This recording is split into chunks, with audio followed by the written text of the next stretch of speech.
pagpapatuloy ng ating balitaan, tinupok ng apoy ang isang malaking junk shop sa barangay New Lower Bicutan sa Taguig kaninang madaling araw. Nagsimula ang sunog pasado alas 2 ng umaga at mabilis na itinaas sa ikatlong alarma kaninang 2:41 ng umaga bago nakontrol kaninang 5:21 ng umaga. Nagpapatuloy ang mapping operations ng Bureau of Fire Protection at inaalam na rin nila ang sanhi at magkano ang mga naabo o magkano ang halaga ng mga naabo sa sunog.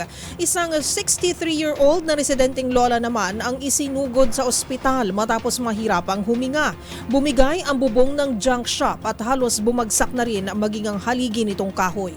Kabilang sa mga tinupok ng apoy itong mga gulong ng sasakyan na nakaimbak sa bungad ng junk shop.